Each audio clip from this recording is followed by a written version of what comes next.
Bonjour à toutes et tous, chers amis. Il y a 120 ans, au sortir de siècles de fractures politiques et religieuses, alors que l'affaire Dreyfus avait ravivé les déchirures du pays, la représentation nationale a adopté la loi du 9 décembre 1905.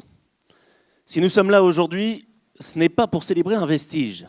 C'est pour rappeler que la laïcité est un combat vivant, une promesse, un équilibre fragile qu'il faut respecter et promouvoir. Car la laïcité, ce principe si souvent invoqué et brandi à tort comme une arme, est trop précieux pour être abandonné à celles et ceux qui la détournent. Ce n'est pas un outil d'ordre moral destiné à imposer une seule manière de vivre. Elle est un cadre de liberté, d'égalité et de fraternité, un outil pour bâtir la maison commune. Et c'est parce qu'elle est cela que la vigie de la laïcité sera encore et toujours à vos côtés en première ligne. Il y a 120 ans, les législateurs avaient compris quelque chose que beaucoup semblent oublier aujourd'hui, ou pire, veulent oublier. La concorde comme la paix civile ne se construit pas par la contrainte, mais par la liberté. 1905 n'est pas une loi de revanche. C'est une loi d'émancipation en ce qu'elle libère le religieux du politique, le politique du religieux. Elle garantit à chacune, à chacun, la possibilité de croire, de ne pas croire, de changer de croyance, ou de les critiquer ou moquer toutes. Celles et ceux qui prétendent que la loi serait dépassée ignorent qu'elle fut pensée pour toutes les religions, tous les cultes, tous les paysages convictionnels, ceux d'hier comme ceux de demain. Son équilibre n'a rien de dépassé. Les vrais laïcs ne sont pas ceux qui hurlent le mot, mais ceux qui la pratiquent et qui l'appliquent.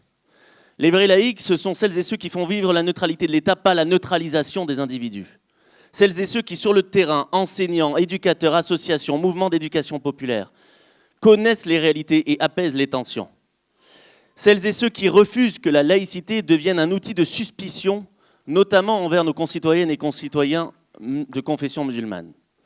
Les vrais laïcs, ce sont enfin celles et ceux qui rappellent avec Jaurès que la République est laïque parce qu'elle est sociale et qu'on ne défend pas la laïcité en détruisant la justice sociale. Les tensions dites laïques n'apparaissent que rarement là où les services publics tiennent, là où la mixité sociale existe, là où l'école publique est soutenue, là où les discriminations reculent. Ces tensions, elles émergent là où la République ne se manifeste plus que par la sanction, que par le contrôle ou la suspicion. Et permettez-moi d'ajouter ceci parce qu'il faut le dire clairement. Si ces tensions prospèrent, c'est aussi parce que trop de responsables politiques de tous bords jouent avec le feu, soufflant sur les braises qu'ils prétendent éteindre. Par calcul, par lâcheté ou pour masquer leur impuissance sur le terrain social, ils préfèrent attiser les peurs plutôt que de s'attaquer aux causes réelles des replis. Dans un débat médiatique confisqué par quelques-uns et amplifié par trop de médias, des responsables politiques se disent courageux parce qu'ils réclament toujours plus d'interdits. La réalité, c'est que pour eux, la laïcité pervertie devient un outil électoraliste, un prétexte commode, un paravent identitaire derrière lequel on cache l'abandon des politiques publiques qui seuls pourraient restaurer la confiance.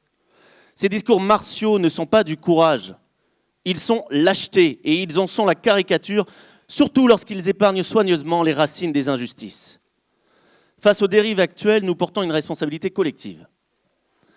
La vigie de la laïcité, avec vous, ses partenaires associatifs, éducatifs, syndicaux, universitaires et vrais universalistes, continueront de défendre l'équilibre de 1905. Nous ne laisserons pas la laïcité transformée en injonction faite aux citoyennes et citoyens de disparaître pour satisfaire les obsessions identitaires du moment. Nous ne laisserons pas l'exclusion comme l'abandon social, comme l'abandon de la raison, se parer du mot laïcité.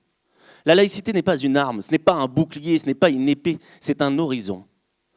La laïcité est un principe à traduire en actes, pas à crier sur tous les plateaux. C'est une exigence de justice, pas une rhétorique de guerre. C'est l'outil de l'égalité réelle, pas un catéchisme inversé. À 120 ans, la loi de 1905 n'a jamais été aussi moderne.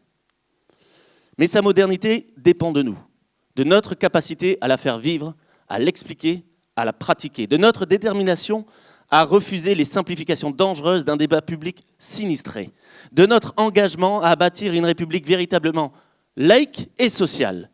Et tant qu'il y aura des hommes et des femmes pour promouvoir la liberté, l'égalité et la fraternité, la laïcité restera ce qu'elle a toujours été, la paix des consciences. Merci.